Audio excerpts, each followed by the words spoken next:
But I mean, I get what you're saying. I also take him for introspection and to grow. It's funny. You should have Clay on this if you want to talk about that. He's really very smart, and he has he has a very good understanding of the drug. I'm so pro psychedelics. I think they get a bad rap. Of course, we know why. And I do take them to grow as a human being. I do like taking them for fun, but I don't. Here's my thing about a lot of these drugs, which is why I'm not. Ironically enough, I've been very very sober this year. Like alcohol, weed, all of it. All of it gone. I think I've had a couple drinks, all on big occasions. My Zanies, when I headlined Zanies at the beginning of the year, I drunk. I had some family in town I haven't seen in a while. I had a drink. I have not smoked weed at all this year. Wow. At all. I've had a couple edibles, to be honest, but not smoked. Smoking to me is the thing I wanted to cut out. Why is that? Because once it's bad for your body. That would be the main thing. I don't like the way it makes me look and feel sometimes. I love being high. I love weed. But I'm just getting to a point in time like I'm over my lips being burnt out. I'm over not sleeping great. It's weird. That's also like a stigma that people have wrong. It's like, I sleep better on weed. It's like, no, you don't. No, you don't. You go to sleep on weed, and a lot of people need that, but you don't sleep better. You just don't. This is not what it does for you. So, I'm coming off of like an injury, so I just need to get healthy. And I'm just also, here's the thing, weed has just become mainstream in a way that I just don't care about it anymore. And this was, I think I've told you this. I'm a true pothead. I've almost ruined my life 2 different times from weed. Like, I started smoking weed in high school. Yeah. I skipped school. This is a true story. Junior year, my dean told my father, junior or sophomore, I think it was junior year, I skipped more classes than I went to. Like, I missed more school than I went to. All to smoke weed. Whew. And so, and since 15, I've been like a chronic pothead, which I'm fine. I loved it. It was fine. I've done it. But now everybody's like, it's like people like suburban moms are talking about smoking weed. And I'm like, you know what? I've done it. I've done it. I don't need to do it anymore. Like, I'm fine. I'm fine. And it's fine. Same with liquor. I'm at a point like, as a comedian, I think you relate to this. Most of my personality has been, how much drugs can I do? How much can I care about? How little can I care about anything? And that was a fun thing. I'm just over it. Like, now I want to try to feel good. I want to be my sharpest. I want to like put time into things I want to put time into. And yeah. I relate to. I have many things written. Before I even get to them, I'm so excited that you're back because I know I spoke to you when I first started doing this before we had the camera. Then we had the episode where I filmed it and then it all crashed. And I was telling you this and I wanted to say it on the record because I thought it was important. Literally, I would say your episode that we lost top 3 or top 5. Wow. Because I remember at some point we were talking about podcasting and the experience of interviewing a person who's not giving you much. Who like, it's the worst. And then you gotta sit there. And here's the thing: it's your job. You got to give the industry regardless of what they're giving you. See, like, oh, that's crazy. I guess it is crazy that you went to the store and then you tripped. Yeah, and like. And you don't know. I mean, I don't know how you go about podcasting, but when I bring some of these people in, I don't know them, so I don't know what they're offended by or what they like, what they don't like. I've asked people beforehand, like, can you give me give me some shit about you because I don't know you. And some people, no, man, it doesn't matter. And then, sure enough, I'm like, oh, this is fucking. You know what sucks is when you're doing the podcast and in real time, you know. This is an L. Yeah. But I really wanted to say that, and I'm glad that you're back. And you can't see it on camera, but this motherfucker is not gonna fail me. I'm happy for you. I love doing your podcast. Thank you. I feel like you're one of the few people. One, you're just good at interviewing. I've told you this a lot. And you're one of the few people. Like I feel like we're actually making something that's fun and cool. I mean, it's a podcast. Half of it is, do people want to listen to it? Yeah. So if we can make it where it's like, fuck it. I think this is a cool conversation. We're having a good time with buddies. People feel that. Yeah. That's all you can ask for. Yeah, it's nice, and it's been like that whole purpose of like build friendship and stuff through it is actually kind of paying off. But drugs, being healthy, being a comic, yeah, that idea that like, oh, I'm a comic, I have to be miserable and want to. No, no, and I'm starting to realize. I had a moment. I'm excited. I want your opinion on this. So I had a moment. I went back to California to visit again this past winter, and I'm working how to be tactful. I did a show, and on the show, I was like, "Oh, I'm kind of the only real comic here right now." And my buddy was on the show, and I love my buddy, and I'm not gonna say his name. We'll talk about him later. But I love my buddy, but and we came up together in the same scene, and I was like, "Oh, we're doing different shit now." Like you. I remember seeing him and being like, "Oh, he's hilarious," and now I'm like, "Man, like, wow." That, my mushroom trip with Emily Ogle stuff and just relationship stuff. Now I'm in this headspace of iron sharpens iron, birds of a feather. Find the people that are air quotes better than you, and try to be around them to achieve that. I'm curious your journey of finding your community that makes you better. Oh, that's a good question. And I really like my team. I really like the people I have around. Shout out to my homie Ali. Shout out to my homie Clay. Shout out to my homie Bill in New York. I love my people. Even shout out to my homie Nick. You Team Murph was like your I love Team Murph. I was just kicking it with him. He's like a mentor to me. Yeah. Also a good guy. So shout out to him. The thing is, you know, it's funny. I've been trying to write this joke, and I don't know how to make it funny, but it's the truth. People's like, when you get a couple dollars, it brings around fake friends. And I'm like, bro, fuck it, because real friends are mean. I'm over niggas telling me, yeah, nigga, that's not funny, bro. I'm like, I'm over it, bro. I'm over these real friends, bro. Let me get a couple of friends. I think when you have people who are actually going for something. Who actually want you to go for something, I think the realness just comes.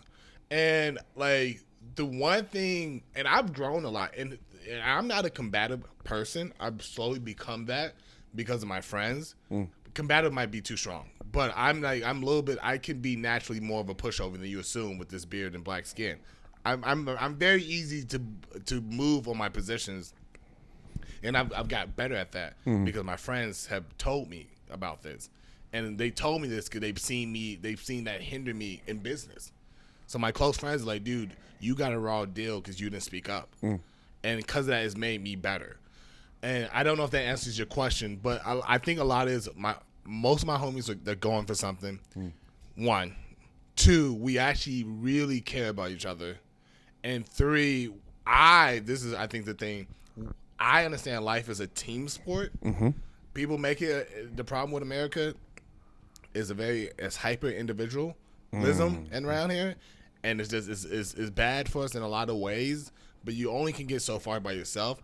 I know that's not mad profound, but if you really comprehend that, it then makes you understand. Oh, like the people you keep around you, not only because when you say this stuff, everybody's talking financially and shit, spiritually. Like I've become more Zen than I ever become because my friend is a Buddhist, and I'm not a Buddhist, but I've been getting into Zen philosophy and really trying to understand that. And like I'm like, this is something I don't say often, but like I become a little white woman in the sense that I believe in the universe. That is who I pray to. I pray to the universe. It just is what it is. And I feel healthy, but I came to that conclusion after being around a bunch of homies who's helped me push, like, dude, what do you actually believe? What's better for you? Not what you grow up on. So Now, how did you come to the space of building that community for yourself? Going for something. Having a goal for yourself made you then. Yeah, some of that is if you just, it's two things. Well, it's funny. Here's the true answer. It's two real answers. The team I have now, it took some time. But a lot of the team came from going for something. Going for something, and then you usually find people who also are going for something. The second thing, which some might say is a problem, but I don't know how to say no. and I see the best in people. So if you have a good heart, I will give you a chance. But now, here's the thing about having a good heart. A lot of people with good heart are lazy. That's the truth of the matter. There's a lot of good-hearted, lazy people out there. Okay. So as I've grown, I've slowly pushed out the lazy people. But to me, if my foundation for a friendship is I know he has a good heart, the sky is the limit. And I never thought about it. I'm glad that's an epiphany to me. I've never said that out loud. But that's to me, like, I start with that. Do I think you have a good heart? And then from there, what are you going for? And that's just how I've kind of put that together. I think so. My devious smile was mostly that I hear you on the not being able to say no, to just sort of going with things. I made that same. I wouldn't call it a mistake. There's good and bad that comes with it, but I made some mistakes through doing that and learned very much the hard way that one, I would run into people who did not have good hearts. Yeah, that gets you that too. And when I was younger, that was also like one thing that's helped too is I'm also not as in awe as I was into like the bad guy persona. As a young man, I was super into it, and it got me a lot of trouble. That's how I got into weed. My homie, my best friend in high school smoked weed, and I had a awe for the guy because he smoked weed and got women. So I was like, oh, that's who I need to be. Not knowing, like, ironically enough, I had to say, fuck it. Now I get more bitches than that nigga. You know what I'm saying? I get more hoes than him. And some of that was when I realized, like, oh, you don't have to be a complete douchebag and you don't have to be a complete degenerate to get women. You can just be a nice guy going for something, and that'll move the needle. But to your point, yeah, I used to, a lot of my homies, especially doing stand-up, were not great people. But those are easy to cut out because, once again, my foundation was good heart. So I'll give you the opportunity, and I like having fun. But as I got older, you can see through it. I got better at it. I've been fooled plenty of times. So also some of it is getting fooled and learning from it. Yeah. There's been plenty of times, and it happens more now than ever, Aaron, was like, people see, and I'm not even doing nothing. I'm just in Chicago, and people see a little clout, and they're like, they just want to hop on so fast. I will say, I know that you feel like you're not doing nothing, but from the perspective of, especially these new crop, they're like, okay, I can frame this. When I first moved here, I was like, oh, St. James, clearly he famous. I remember thinking that because you're at the Laugh Factory and you're on the fucking marquee and shit. I remember I had a whole thing with Rachel when I first met her and she first had her name on the marquee. I was like, are you not losing your mind? You're on the thing. And she's like, no, it's just Laugh Factory. I'm like, no, you don't understand. From my perspective, I'm like 4 or 5 months in Chicago. I'm like, you're on the fucking thing. And then as time goes on, the shine wears off. Yeah, and I'm not even on the thing. And I'm like, yeah, okay. Yeah, it happens quickly. I mean, some of that is Chicago is the Midwest, and we don't have that many actual famous people here. So it is something I think I can say I'm a local celebrity for sure. Yeah. I think that's for sure. And that's something to be said. But here's the thing, but my standards isn't local celebrity. Yeah. I would like to take the local out. That's the goal. But, to your point, I also don't give myself enough credit for that, though. Yeah. There's plenty of times, my little cousins tell me all the time, they're like, dude, you're killing it. Yeah. Like, you pay your bills from stand-up. Like, you come and go as you please. And to be fair, I do pay my bills. I'm living a cool life, but I know it's so much more out there. But it's also weird because as I get more into Zen, I'm also like, but that also is not a good mentality. I'm trying to find a healthy balance of I just want to grow for me, and then that will lead me to, because don't get me wrong, I wanted all this, and I'm not going to stop chasing it, but I also understand this is capitalism. So it's a weird balance with, like, they're trying to, this is all to keep me on the fucking hamster wheel anyway. So I don't know. I wish I had, like, a good way to sum that up. But, yeah, Chicago is just happy. A lot of people in the city are just happy to be in the game. And I don't like that mentality. I want to win the game. And I think that's the one thing I would change about the city. It's like, it's nice. We have a lot of talent here. You know how I feel about it. We have a lot of talent, but there's too many people who, like, lazy. I'm just happy that I was invited. It's like, all right, you're invited now. What are you going to do now? Yeah. You can't be complacent. Yeah, exactly. I want to, speaking of teams, I want to speak to people that I perceive as my team, just to throw shine to them, and then I want to jump to a specific member of your team. And the people I'm about to name are in varying levels of my friendship and connection. But I'm curious, maybe not your opinion, but your perception of this. Well, let's just list them out quick. Vic Pondia, Tyler Fowler, Kyron Harrell, Rachel Hall, Ty Riggs, Jack Woods, Jamie Schreiner, Catherine Gongware, Matt Brown, and David Bradley. These are people that either I'm trying to grind with or I look up to achieve to their goals. And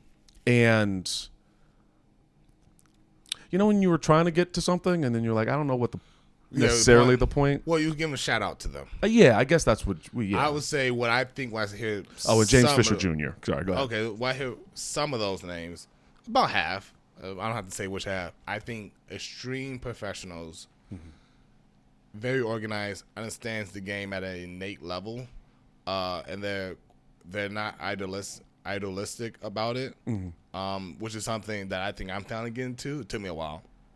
I started stand up at 17. And when you start, and I wanted to do stand up since I was a kid. So when you start that young, you're just hyper romantic about your art form. And I'm finally starting to understand some of it is because also it pays my bills. Once anything becomes a job, you just the romanticizing of it dies. It just kind of comes with the game. But especially like Vic and Tyler, they're like really professionals, and they understand this, and they understand their value. That's one thing I'm also starting to understand. It's taking me a while to be like, oh. It's the same thing with the local celebrity thing. I'm like, oh, I am objectively a local celebrity. That's just the truth. I'm not saying I'm big but it is. And even then, see, I give these caveats of just I don't know how to do it. You don't need to, but I get it. Yeah. So, but it's like the things like knowing your value really, really helps. And understanding that comedy is a business just as much as it is as entertainment. And that's what I think with some of those. I think very talented comedians, of course. But I think professionals, I think businessmen, I think artists, and I think always moving forward. Yeah. Okay. Good. I needed to bounce that off because what you just did in terms of my perception of things, I'm artsy man. You know? Yeah. I like in a perfect world, I would just have all the money and I can make all the art. But realistically, some of that has to go away for you to play the game. You know, to reference Kendrick, do you know how to play the game? This is we could talk about Kendrick forever, but I hear you there, and I think that makes sense. And I think maybe for some of these people, that's what I'm looking to learn, I guess. Then to jumping to your camp, someone you named that I do need to have, and you literally said this years ago, Clay. You will love Clay. I love Clay so much. I mean, he's super smart, super profound. I think he's ahead of the curve. I mean, he's a hippie looking guy who walks around in sweatpants, so people don't take him seriously. But he's one of the smartest people I know. He has a big heart, and he's just a fun conversationalist. Like if you want to have a good conversation with somebody that's gonna lead somewhere, he's the guy. I'm gonna reach out to him literally when this is done because I finally got to know him a little bit, and I know exactly what you're talking about. Very big on philosophy, politics, super big on politics. Yeah, history within politics. I'm really disappointed in what Republicans have done to the word woke. Same. But what it used to mean when Childish Gambino came out with that song, "Stay Woke," like that's essentially what I get from him, and very passionate. How did you guys meet? Do you remember? Yeah. We met at the Annoyance Theater. We was both trying to shoot our shot at the same woman. And neither one of us got her, but then we got each other. So what more do you want in life? Yeah, was it known like there was a competition, or did you guys, how did that? Yeah, I think you should ask him. He might do better than me. I think we hypothetically, like, we didn't know. Like, it wasn't like a competition. I think she was at an open mic. She was a regular person. She was cute. I think I shot my shot, left, came back. He was talking to her, shooting his shot. I tried to, like, hey, bro, I was already there. And then we just got to, like, no, bro, it's me. And then we like, and this, at this point, 19 and 20. So back in the time, like, because now no guy's gonna do that. Also, it's almost 10 years ago. That's a different vibe. 10 years ago, niggas are still like doing something. Like, two people, people are too progressive to like be weird. But so like, they're like, nah. And then so we like, fuck it. You finna do this open mic? And like, yeah. Like, cool. Then we did open mic, watch each other, and then from there, the rest is history. That's awesome. That's very sweet. I got some more stuff, but you named some guys here. You said Ali, Bill, Nick, and then I'll get to T Murph separate. Who are these three guys? Bill's like a big brother to me. He's also a great guy to have on a podcast. He's in New York though, so I don't know. I met him when I was younger. I met him in Chicago. I met him when he was black. He's Indian now. He's half black, half Indian. But when he shaves his head, he looks black, and when he grows out, he looks Indian. Weird. So I met him when his head was shaved. And, he was interesting. He's one of those guys who, like, Chicago didn't really appreciate him, and I'm just, like, not able to say no to people. Here's my best quality. I do see the best in people. And I do think that's a good quality to have. You just have to be aware that seeing the best in people only means something if they are striving to get to the best. But Bill's similar to Clay, one of the smartest people I know. He's made me just a better human being. He's played like a big brother role to me. Super into philosophy. Blew up on TikTok doing philosophy videos. What's his last name? Petit. Oh, okay. Used to run a comedy club, and he had a comedy club in New York for a while. Wow. Good comedian. Fun guy. Was a good guy. Okay. And then Ali. Ali is my producer, almost like my manager. We make the videos together. I shoot them. He'll edit them sometimes. I edit it with him. Producer, best friend. Yeah. Okay. And then Nicholas? Nick is just my homie from high school. That's just the guy I used to pull holes with. You know what I'm saying? I love that guy. Nick is just, he's a political activist. When you say that, what does that mean in 2025? He's very involved in DSA. He's on the ground. He's organizing these movements. He's trying to move the thing forward. Super left-leaning guy, socialist, pretty much. I think he's one of the few people who are trying to keep us from going to a fascist regime and fighting a good fight on the ground. Can I ask your perception of where we're going politically? Like, where's your head at? I think we're going down the wrong path. But here's the man. Because I think we're going down the wrong path, I don't want to put this on the record. Fuck it. Okay, fair enough. Yeah, you want to get in trouble. Yeah. In fact, I also will not get you in trouble for the future and not say too much. I'll wait till the cameras are off to speak to that. Yeah. It starts one way, the next they're locking people up. So I don't want to pretend like I'm above that one. Yeah. It's we'll talk later. Now I saw you recently at James Fisher Jr.'s show at this apartment place, and my first thing was, oh, you lost weight, and then I immediately felt bad after saying that. Do you want to get into what happened? It's funny you said that because I was hanging out with my cousins the other day. Yeah. And Aaron, they're all these handsome young men who are all 6'3", 6'4", swole D1 athletes. And then I'm just hanging out with them. They're like, hey, what up, big cuz? I remember we used to lift and shit. Bro, not only are they talking crazy to me, they're all looking down at me. Just by a foot looking down at me. Yeah. Oh man, I remember we used the big one. And I'm like, fuck man, Jesus, don't do this to me. I've had some bad luck happen. I was in a car accident. Wasn't my first car accident, and I really fucked up my back. It's been really bad for my psyche. I'm fighting through it. I'm starting to feel a little bit better now. It's taken a while to heal. What happened in this one, I think I say it, even though the case isn't closed, but it's a fucking car accident case. I'm pretty sure they're not searching for stuff like this. This one was crazy. I was on my way to New York for my Bill's wedding. I'm driving. These group of cars are racing each other. But here's the thing, Aaron. It's Cicero. It's the west side of Chicago. Cicero's a main street. It's 7:00 in the morning. It's traffic. Yeah. It's traffic. They're racing on the street that has traffic. Like, here's the, I'm not gonna pretend. I've been a young man before. I drove like an idiot. But in the morning, when it's morning traffic, where do you guys think you're going? Yeah. So they speed around me, or they're like behind me, or they speed around me, or they speed around a couple different cars behind me. I'm sorry, and I see them, and there's a bus coming ahead of me, so I'm slowing down for the bus, and these idiots running to each other, and then running to me.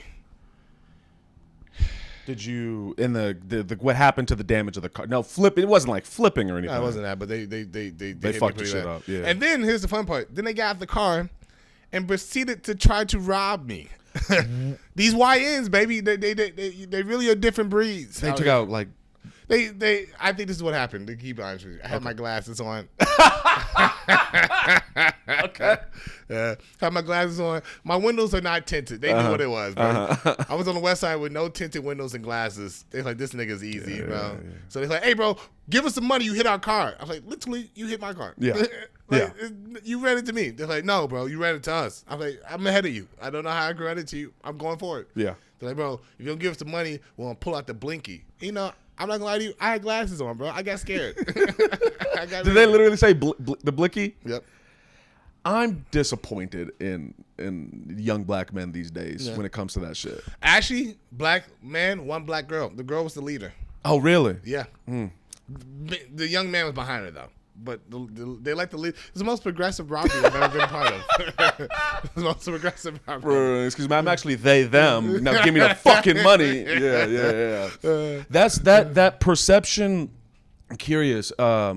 Because when you talk about glasses and you're shorter and all that stuff, I think it's interesting how, as a man, how you can be perceived by your stature and, for my own example, my hair. I know I got the cornrows going on right now. It changes people's behavior with me. Do you feel like, how tall are you? 5'8". 5'8". Do you feel like having muscles and being physically stronger? Okay. It's weird. And this is something I've been dealing with my whole life, for good or for bad, especially since I've grown out the beard. But even I'm a pretty confident guy for sure, right? You need me to pause? No, you good. Okay. I'm a pretty confident guy. As a dark skinned guy, it is a masculinity that's endowed into me that also makes me beholden to stereotypes that I don't always love. Now, as I get older, especially dating wise, and just as now being a man, I enjoy it. But as a younger man, I didn't always enjoy it. I didn't always enjoy feeling. I talk about this on stage, like feeling like I needed to be tough just because I was a young black man. Just not who I am. I'm not a pushover. I've grown a lot. I will stand my own. And that's one of the good things about being black is dark skin, especially when I was swollen. I didn't have to worry about people trying me crazy. Like, only people that would try me, especially when I had muscles, were people who were willing to go there. So I knew not to go there. But also, I don't put myself in that position. But so that's the good thing about that. But it is like people perceive you to be like a guy who's willing to get weird in a way that I don't want to get weird. Just talk it out. I like Pokemon. You know what I'm saying? Like, bro, why can't I not enjoy Pokemon? To be honest with you, I'm lying. I like Yu-Gi-Oh, to be honest with you. Yu-Gi-Oh, that's deep. Yeah. That's I do like Pokemon too, don't get me wrong. But I don't play as much as I did. But as a young man, I loved it. Do you actually know how to play the card game? No, I played the video game. No. Okay. I know how to play the Yu-Gi-Oh card game. Yeah, very well. Really? Not recently. Oh, I was a kid. I was super into it. And a young man, super into it. I always just collected the cards. Yeah, I did too. I used to make a lot of money off the cards. The hustling was crazy. Yeah. I was making money. I was, as a young man, never forget this, it's actually what got me sent to Chicago. I used to trade cards, used to go to tournaments. I had a Hispanic friend who made friends with the guy who owned the card shop. I feel bad about this in retrospect. But I was a young man following a guy who was older than me. And so the guy got real comfortable. So he used to leave us in the shop sometimes or let us go behind the cases. And my homie used to take the cards. Oh. Now, I was never against it. I was against it. But the more we kind of did it and more the money started to pack up, then we kept doing it, and then we do it at a higher level. And then at some point, he figured it out, checked the cameras, found out we were stealing from him. He went, never forget this, found my mom somehow. I think maybe and came to my house. Cause I went to that car shop a lot. People knew. People. This was when I was in Georgia, Stone Mountain. Not even Stone Mountain. I was in Lilburn, a little small city. So people like everybody kind of knew each other. It wasn't that big of a fucking. Would it even be a city, a county? I don't know what the fuck it was. So like drove to my mom's house, told her what happened, told her if I ever come back, he's gonna call the police. All this shit. My mom got scared, spooked, sent me to Chicago. And the rest is history. But I came here because I was still in Yu-Gi-Oh cards. That's how I got here. How old were you? 12, 13. 12, 13. That's interesting. Do you look back and because you kind of you did something fucked up, but you ultimately ended up in a space that would lead you down to a better path. Way better path. Yeah, that's hard. I have a few stories like that. Yeah. It's been a few times, even with the weed thing. I really regret not taking high school seriously, especially as the guy I've become now. I've become way more into my studies. I've become way more into politics. I've become way more into just being a guy who like learning about philosophy, learning about psychology. Like these are things I really care about. Like I study in my spare time, and now high school wouldn't have done that for me at all. But I'm at a point where I just do care about being somewhat of an intellectual. Just like so, I do regret that, but at the same time, that made me a comedian. Now I was gonna be a comedian regardless, but I think that path sped that up quickly. No, if it had never happened, let's say you never even did it, and you were just living your life playing Yu-Gi-Oh. What do you? If you were to, obviously we don't know, but You talking about Georgia? yeah, like I'd be in prison. I was a bad kid. I was very bad. I happened to be a bad kid that was a nerd, but I was the type of kid, and this is one of my insecurities about life. Whatever I would have done, I would have done at a high level. So, like, it was one year, me and my friend went back to school during the summer. We hopped the gate, we broke the windows, we left. We didn't have sense to put a mask on, so we just on camera breaking windows. Did that in like third grade. There's another year. This is high school. I had we had a huge, I was in psychology, AP psychology, and we had this huge study.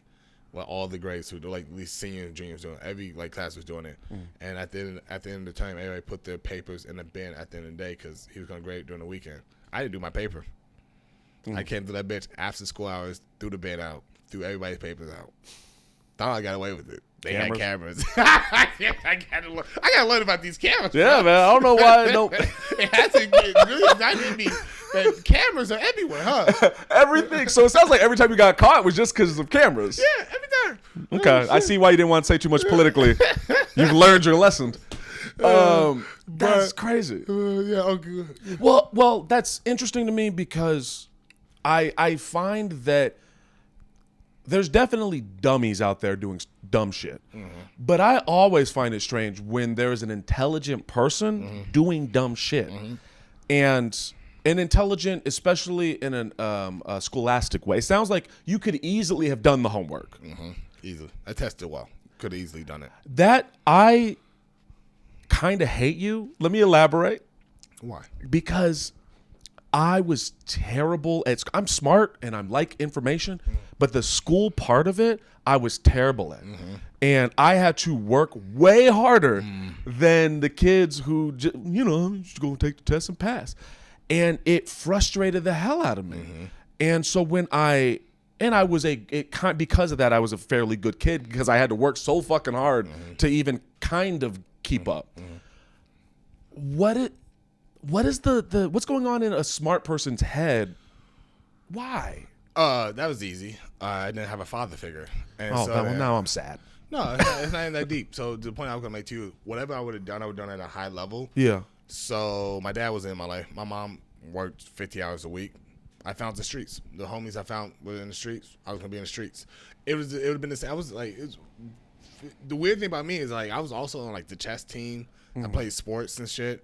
But those things took time. The reason why I didn't keep those things is because the chess team was in the morning. Somebody had to get up and take me in the morning. The reason I didn't keep going to sports is somebody had to pick me up, or somebody had to take me, or I needed money.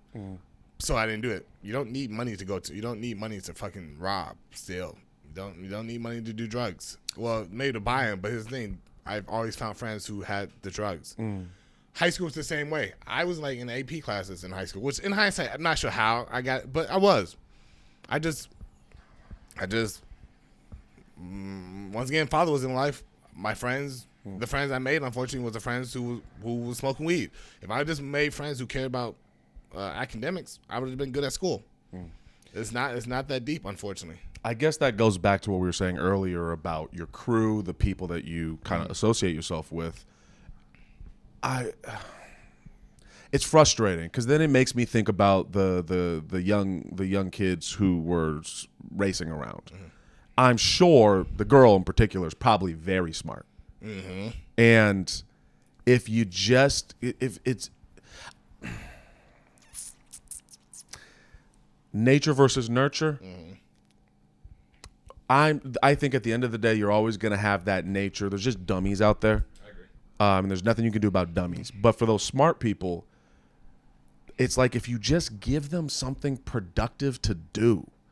But our school system, especially now, I guess we won't speak too much on it because I don't want to get you in trouble with the law. But Well, I could give you opinions. I just don't want to. Yeah, that's fine. I'm just not going to say anything about our Lord and Savior Donald Trump. gotcha. Yeah, Fair enough. Well, I think you know that the Department of Education is being.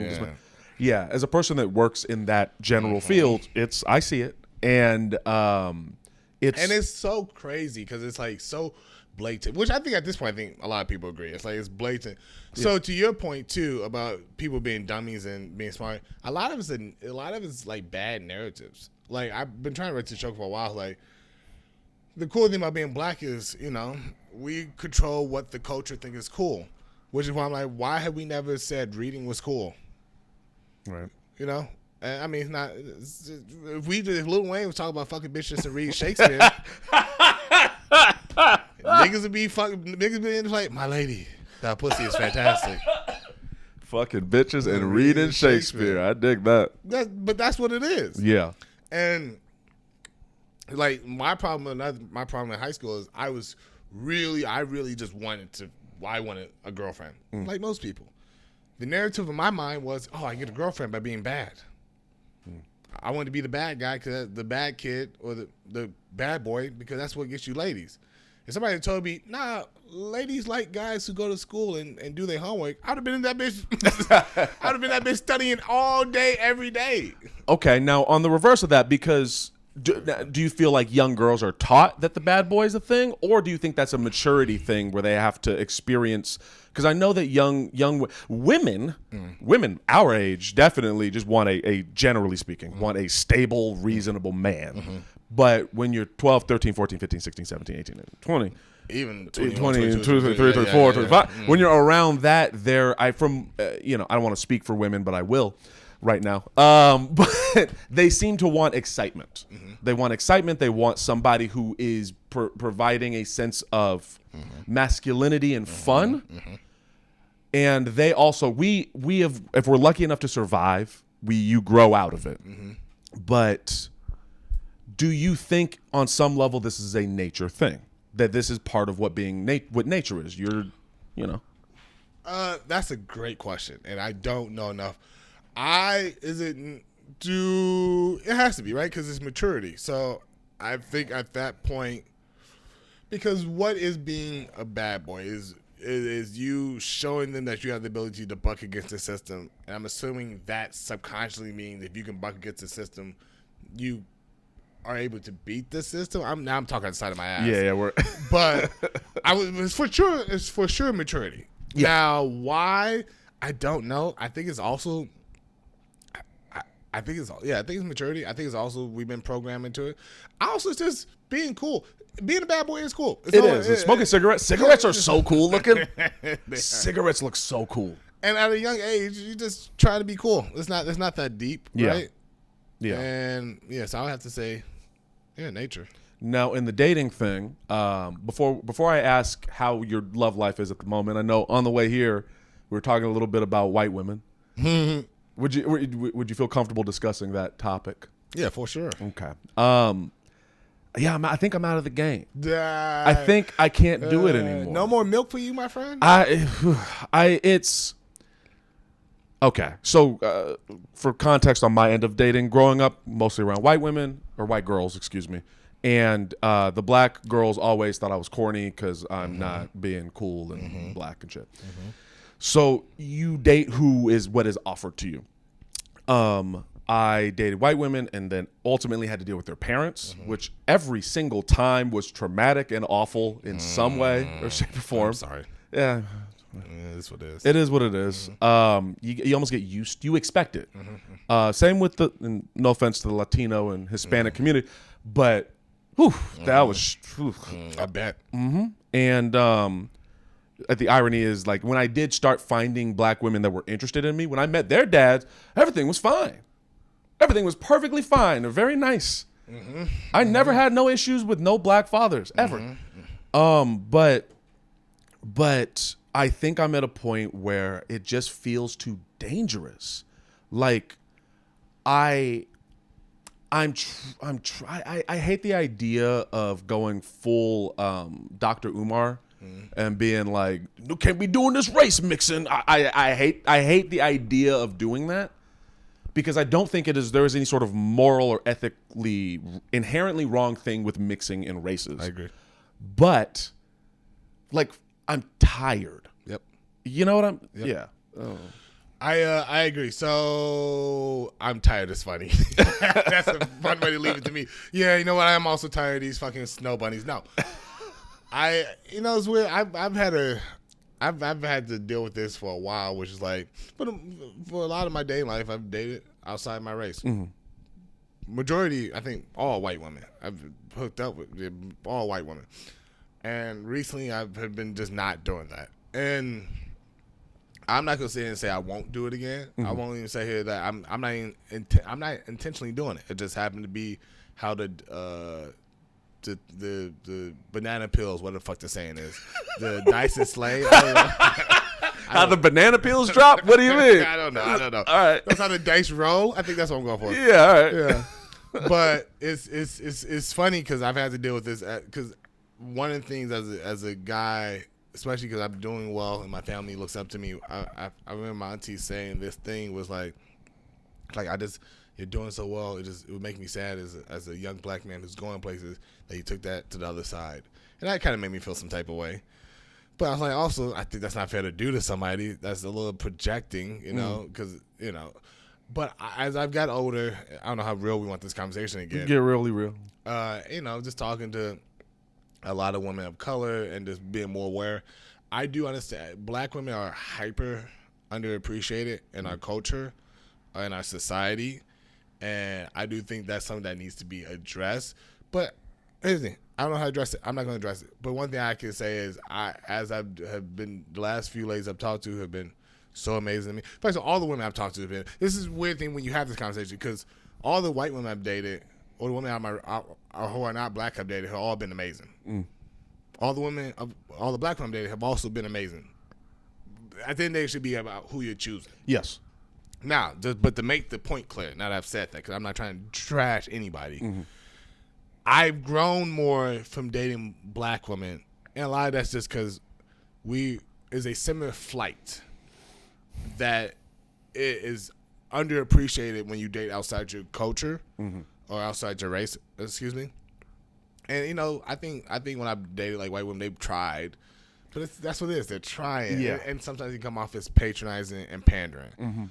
But when you date a black woman, it's just like they understand you. And here's another thing. I say this, and I would just say this with my whole chest: black women are just the hardest working people on the planet. Yeah. And so every time I've the lady I'm talking to now, she's a lawyer, she's amazing, she's cool, and I hang out with her. I'm like, fuck, man, I gotta learn how to read. No more audiobooks? No, I gotta put this together, bro. But all jokes aside, hanging out with her and seeing her how hard she works, I'm like, bro, it makes me want to be a better person. And I've had that sometimes, but I've had that sometimes when I date outside my race. But I've had that with every black woman I've dated, where it's like, oh fuck, because it's just so hard for them. Yeah, and they don't make excuse. This is what life is, and they're still successful, and that is appreciated. Sorry, unappreciated. Yeah, and it's something I'm trying to do better at. In a way that I'm trying to do better at, but I also am not trying to. I'm trying to put that when you date, some of it's like you're trying like who's gonna make you better and who aligns with your values, and I want somebody who's been through something and still made something out of themselves, and it's just easier to find that in black women.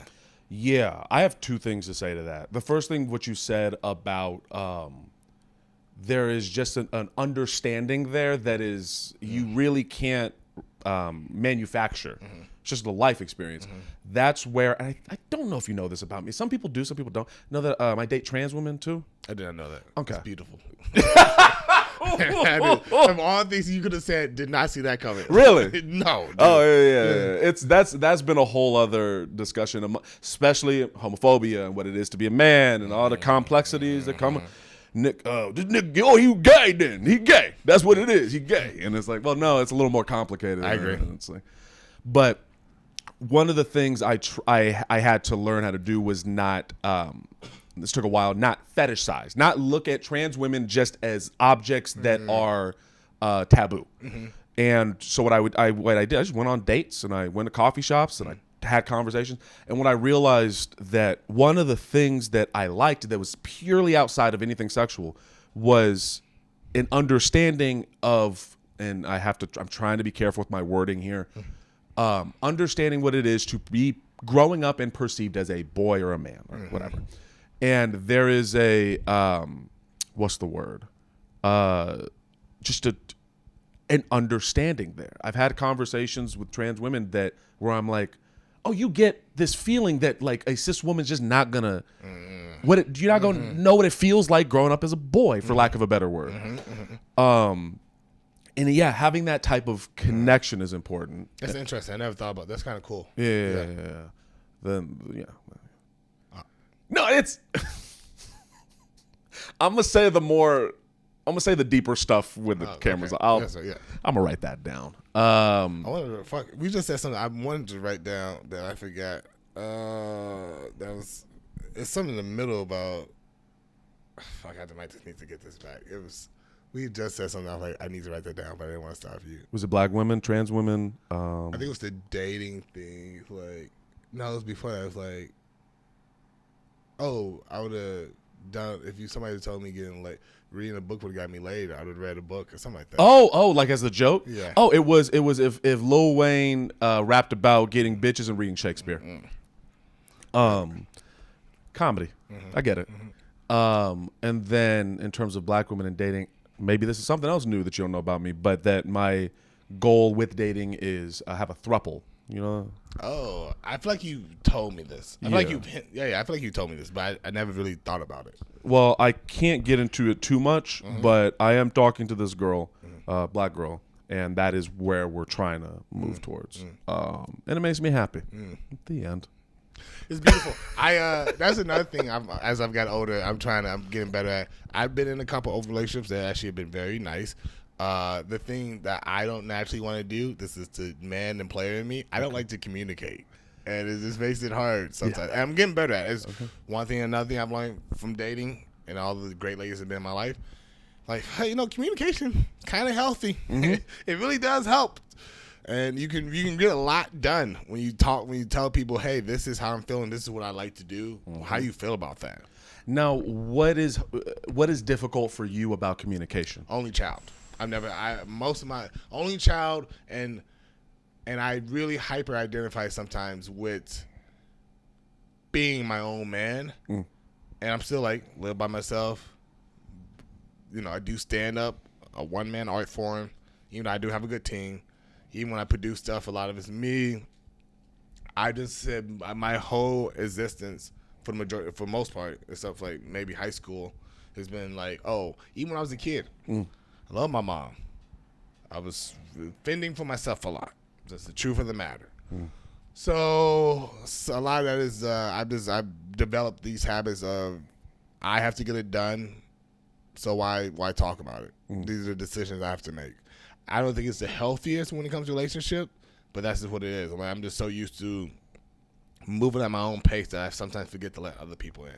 Now, the person that you're talking to right now, are they helping? How is that going with the communication side?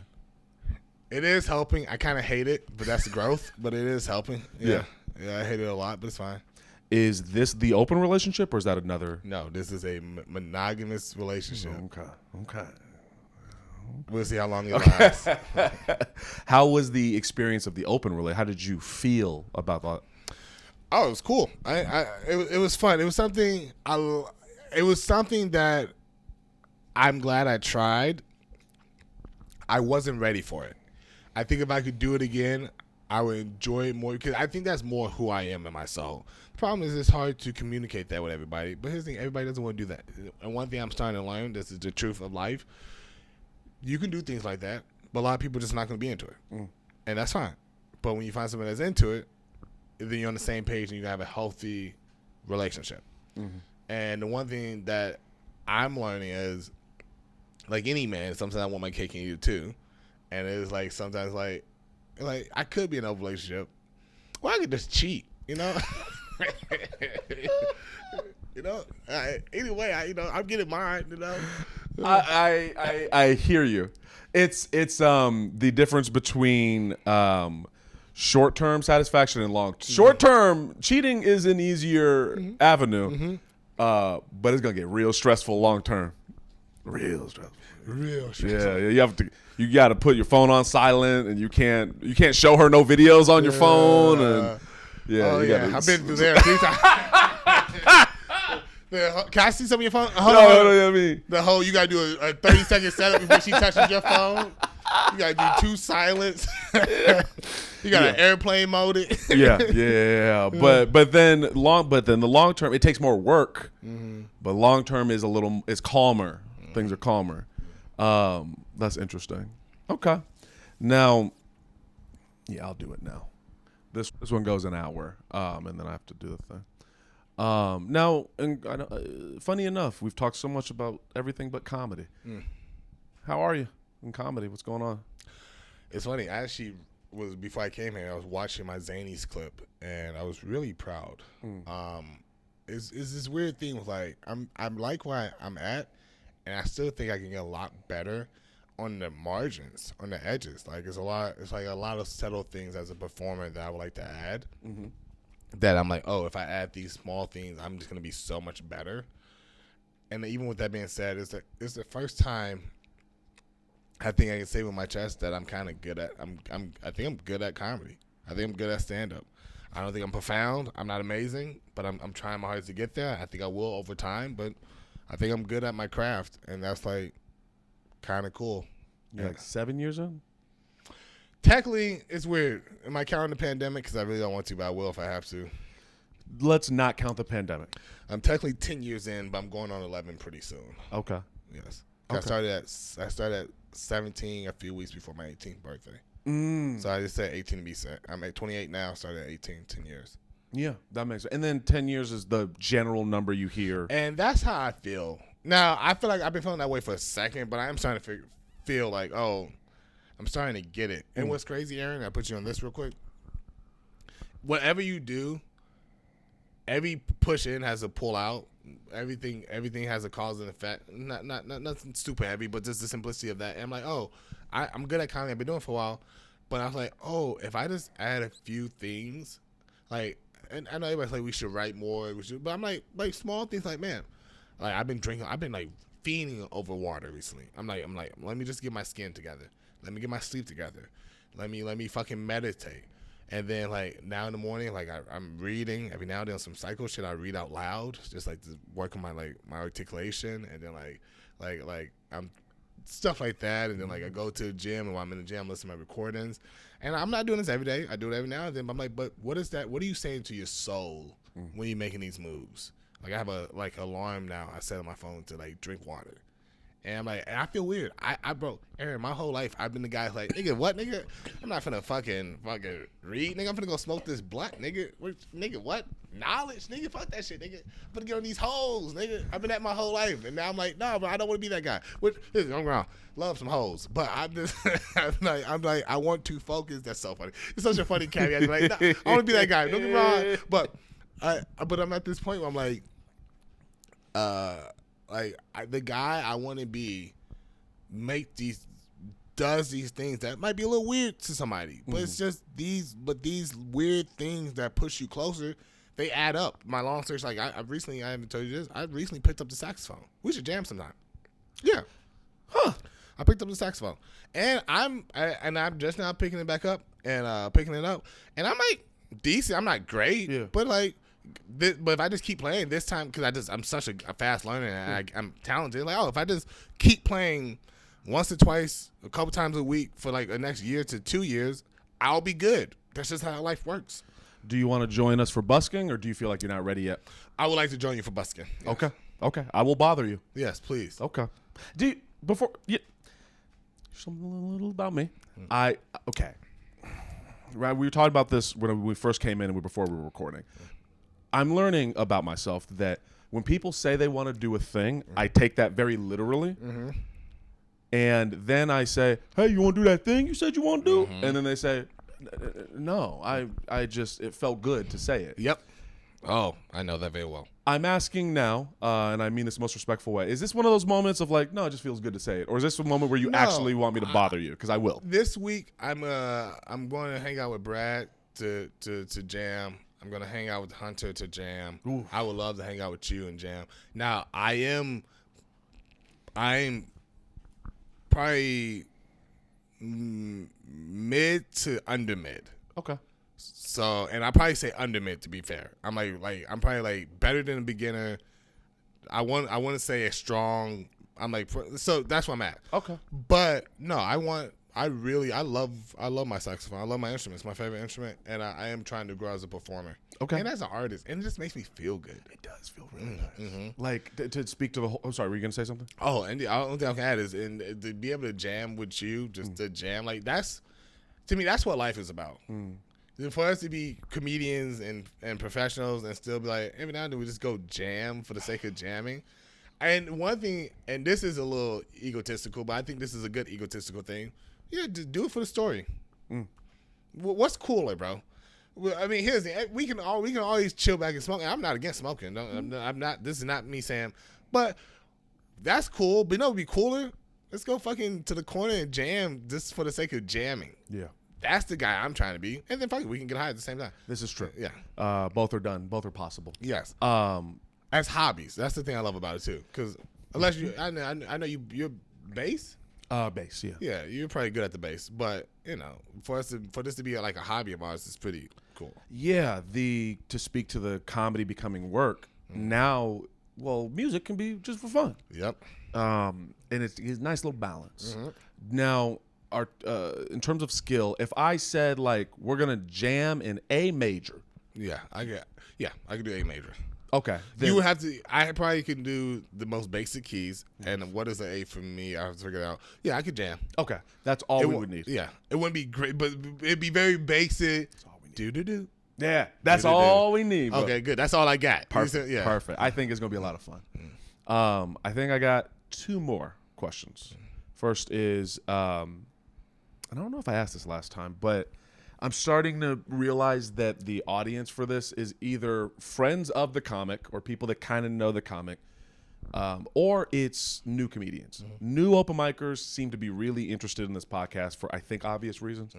If you could give a new open micer, let's say somebody started as their New Year's resolution and they actually plan on sticking with it, what advice would you be giving right now? Just for stand-up or show business in general? Let's go just to the stand-up stuff, and then we'll go to show business. Just the stand-up stuff. Get up as Bill Belichick said, you only get better at football by playing football. Do as much stand-up as you can. When I was a young comedian, I was a psychopath about getting up 3 to 4 times a day. No, I didn't do it every time. I was also 19, 20. I had more energy. But do 2 times. I'm trying to be considerate of people have lives, but at the same time, if you want it, how badly do you want it?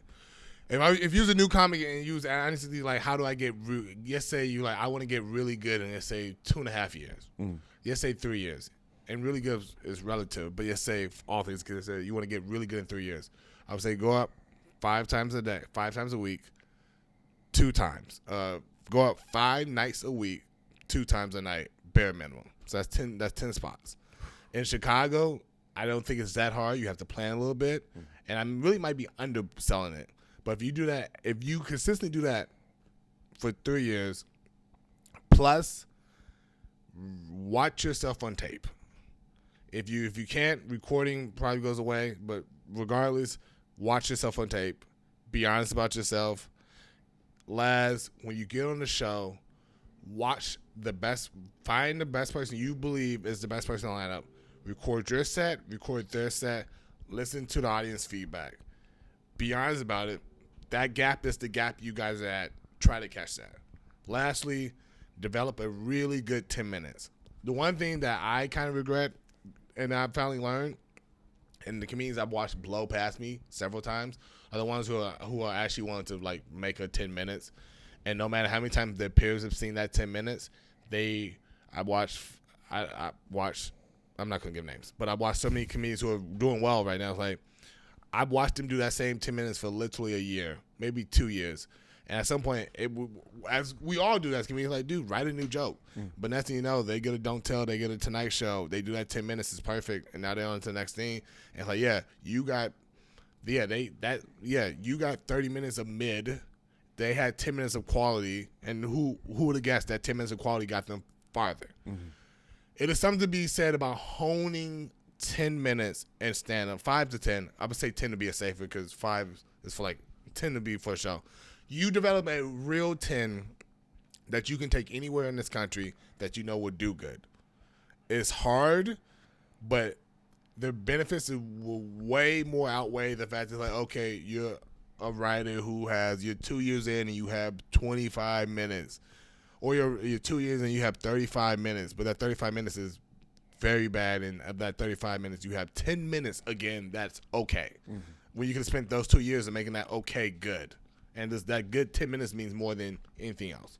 You said something specific out of all of that I wanted to dig at a little bit, because I see this.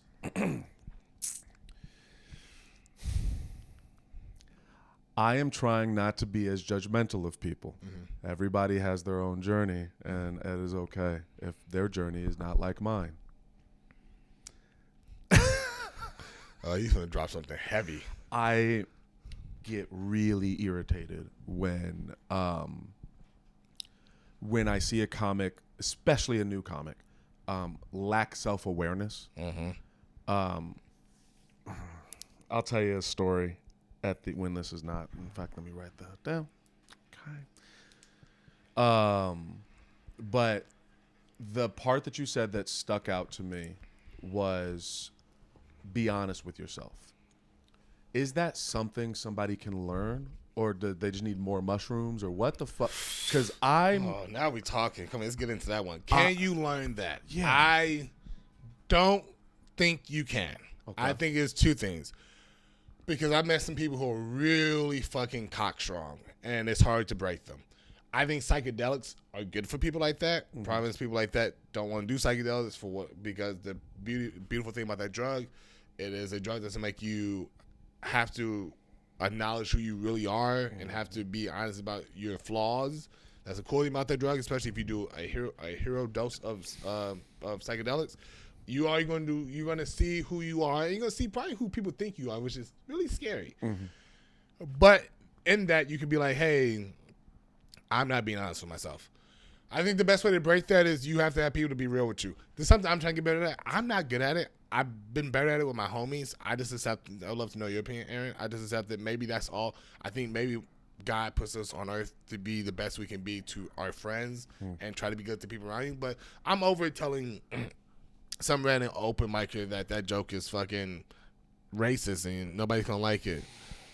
Oh, especially when I know they're not gonna hear me. Like I don't get anything from it. I'll tell that to my homie. My homie's not gonna do a racist joke, but I'll tell that to them. Somebody who wants to do, but I'm done trying when you clearly don't want to care. But to answer your question, people like that, that's the truth. They need friends who are honest with them. But people like that don't hang out with people that's honest with them because they don't like it. Right. It's a vicious cycle. Yep. To speak to the racist joke thing, I'm so, for the white male comics looking at, I'm sorry, look, I'm tired of y'all. Y'all getting on my fucking last nerve with this shit. Like, I don't have a problem with jokes about race. I don't have a problem with jokes about black people. I don't have a problem with you being white making fun of black people and vice versa. I don't have a problem with any of this. But like, take a second maybe and ask yourself why you think this is funny or where this is fucking coming from. Get ready. Get ready. I had a moment recently at my mic in Vines on Fridays, bi-weekly now. And there's a new guy. I kind of talked to him a little bit. He's got like improv background, improv energy. You know what I mean? Yeah, I do. And just a goofy white dude. He gets up there and is talking about this will very much out who he is if anybody knows his jokes, which I don't think is going to be the case. But he can fucking message me if he wants to message me. If for whatever reason he watches this. The joke was I went by a black barbershop that wasn't doing well, and I saw the hair on the ground, and I really wanted to touch the hair, so I went in and paid for the hair so I could touch the hair, or something to the effect of that. And I'm cleaning it up. Oh, Jesus. God damn. All right. Yes. And the whole set, it's not doing well because obviously, and he keeps looking at me as the only black person there. He keeps looking. Aaron, is this literally? Aaron, is this funny? Is this funny, Aaron? It's about black people. Is this funny? It's about black. You know how they say with this extra CK? It's about black people. Is it funny?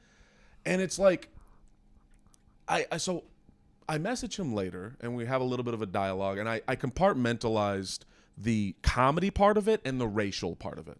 On a comedy level, broke down like you need set up some punchlines if you want this to work. And on a racial level, just asking like why, what's going on here? Like, do you write from life experience, or do you just like make this shit up?